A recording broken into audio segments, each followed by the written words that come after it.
Hello दोस्तों, मेरे channel पर आपका स्वागत है। तो आज हम इस वीडियो में बात करने वाले हैं एसएससी एमटीएस 2024 के लास्ट 10 डेज़ की प्रिपरेशन स्ट्रेटजी के बारे में।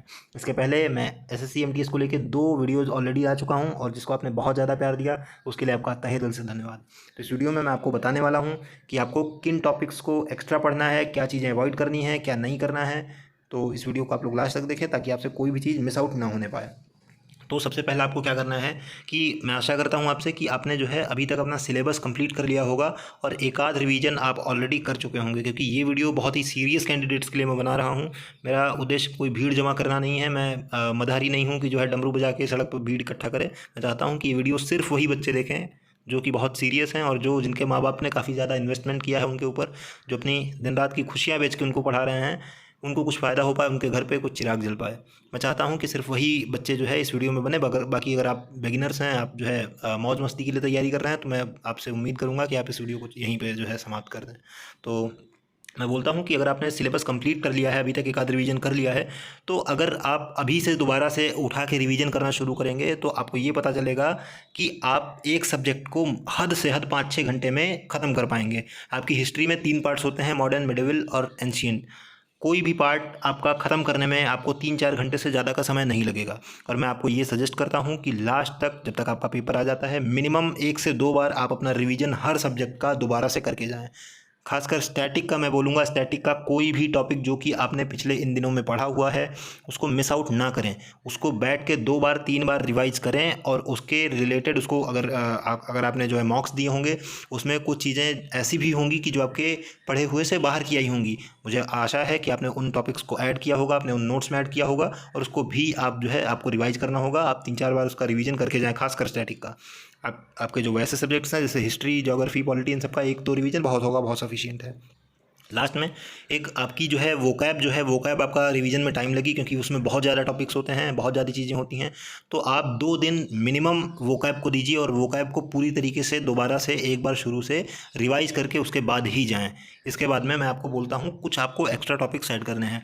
सबसे पहले क्या करना है आपको, स्टैटिक जीके में क्या है, अभी आप अगर मेरी स्क्रीन पर देख रहे होंगे तो इसमें लिखा हुआ है पर्सन्स इन न्यूज़। तो बहुत सारे दोस्त बोलेंगे कि ये तो करंट का टॉपिक है। जी हाँ, ये करंट का टॉपिक है, बट इसकी करंट कम ही पूछी जाती है, इसकी करंट ज़्यादा नहीं पूछी जा रही है। करंट का वैसे भी वेटेज बहुत ज़्यादा गिरा हुआ है पिछले एक आध साल से।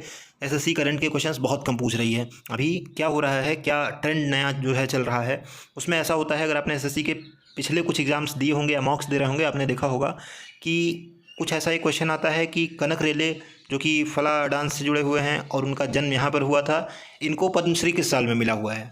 तो एसएससी इस तरीके के क्वेश्चंस पूछती है और आप वहाँ पे क्लीन बोल्ड हो जाते हैं कि इतना डीप जो है कैसे एसएससी पूछ सकती है।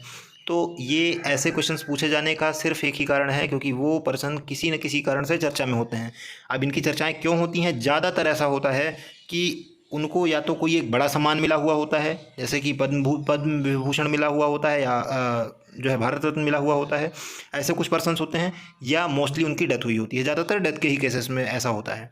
तो आपको क्या करना है, आपको पर्सन्स इन न्यूज़ वाला जो टॉपिक है, ये आपको यूट्यूब पे काफ़ी सारे यूट्यूबर्स ऐसे मिल जाएंगे जिन्होंने पिछले 1 साल में जितनी भी डेथ्स हुई हैं बड़े सेलिब्रिटीज़ की, उनके लेके वीडियोस बनाए होंगे। और इसमें आपको इंडियन सेलिब्रिटीज़ का ज़्यादा ध्यान रखना है। विदेशियों के सवाल नहीं पूछे जाते हैं, विदेशियों के वन लाइनर्स भले बन जाएं, बाकी और कुछ नहीं होता है।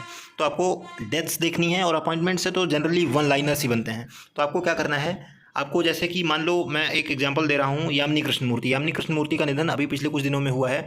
तो आपको इनको क्या करना है, इनको लेके इनके नाम में देखना है इनकी जन्म कहाँ हुआ, इनका जो है इनका बर्थ प्लेस क्या है। तो इनका बर्थ प्लेस यामिनी कृष्णमूर्ति का आंध्रा में है, ये आंध्र प्रदेश की पैदा हुई हैं। इसके बाद इनको पद्मश्री मिला है 1968 में, पद्म भूषण इनका 2001 का है, पद्म भूषण इनको 2016 में मिला हुआ है, और इनको संगीत नाटक अकादमी अवार्ड जो है ये 1977 में मिला हुआ है।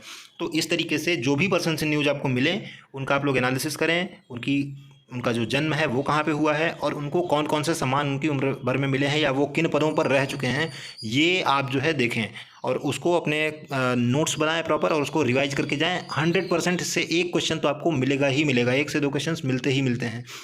और भी इनकी चीज़ें होती हैं, जैसे इनकी आत्मकथा का क्या नाम था, इन्होंने कौन सी बुक लिखी हुई है, ये सारी क्वेश्चंस भी इससे पूछे जाते रहे हैं। तो आप ये देख लें और ये करके जाएंगे, मुझे आपसे ये उम्मीद है।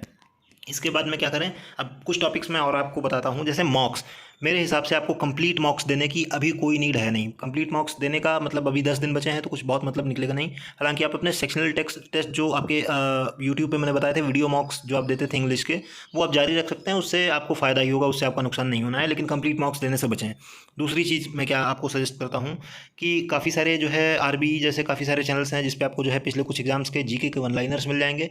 आप उसको चाहें तो पढ़ सकते हैं, उसको पढ़ के जाएंगे तो आपका निश्चित इसमें फ़ायदा होने वाला है।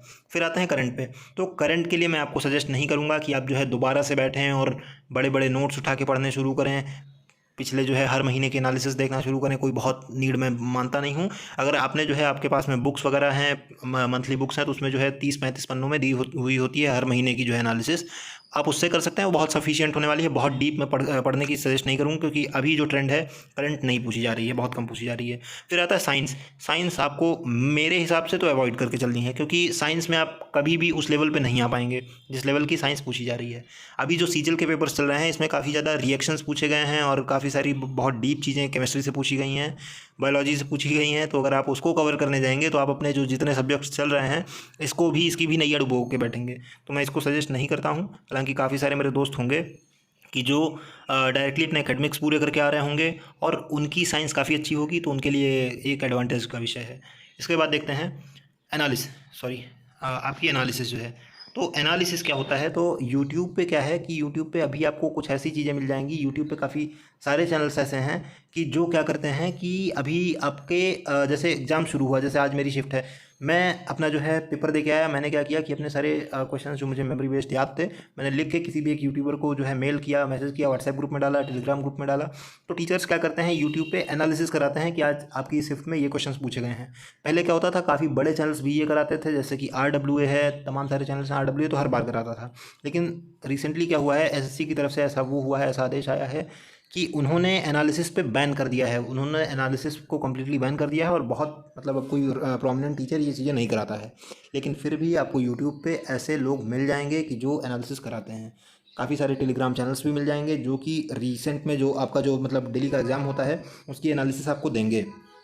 आपको क्या करना है, इनको ढूंढना है, ये आपका काम है, उनको ढूंढना है और उनसे पढ़ के जाना है, उनकी टॉपिक्स नोट करने हैं, आपको जो है एनालिसिस देखने हैं। और मैं ये नहीं कहता हूँ कि आप जो है मतलब पूरे ही एग्ज़ाम की शिफ्ट देख के जाएँ। आपको 2 दिन की, हद से हद 2 दिन की जो है, जितनी 3-4-5 शिफ्टें पड़ेंगी, 6 शिफ्टें पड़ेंगी, आपको सिर्फ उनको देखना है और उनके जो भी क्वेश्चंस हों उनको नोट डाउन करना है। उसमें ये देखना है, उनको क्वेश्चंस डायरेक्टली नहीं पढ़ने हैं, आपको बस ये देखना है कि क्या कैसी चीज़ें नई पूछी जा रही हैं, कौन कौन से टॉपिक्स ज़्यादा पूछे जा रहे हैं, कौन कौन से टॉपिक्स कम पूछे जा रहे हैं।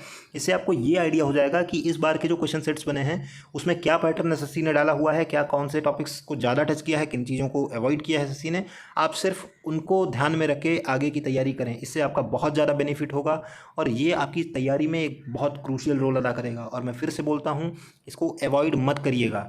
बहुत सारे लोग जो है बताते हैं, आदर्शवाद की बातें करते हैं, मैं सिर्फ एक ही बात करता हूँ, ये तैयारी जो है, ये आप जो कर रहे हैं, ये सिर्फ आपकी लड़ाई है। आप इसमें समाज का भला लेके नहीं चल सकते हैं। समाज तमाम तरीक़ों से आपको पीछे करने के लिए लगा हुआ है। ये सिर्फ आपकी लड़ाई है और अंत में आपको ही जो है इसमें लगे रहना है। ठीक है, तो मैं उम्मीद करता हूँ कि इन वीडियोस से आपको जो है काफ़ी फ़ायदा पहुँचेगा और मेरे काफ़ी सारे साथी जो मुझसे जुड़े हुए हैं, जो इन वीडियोज़ को देखते हैं, उनका सिलेक्शन होगा और आपके घर भी चिराग जलेगा। तो इसी के साथ मैं इस वीडियो को समाप्त करता हूँ। मेरे चैनल को सब्सक्राइब करें, इस वीडियो को लाइक करें। Thank you.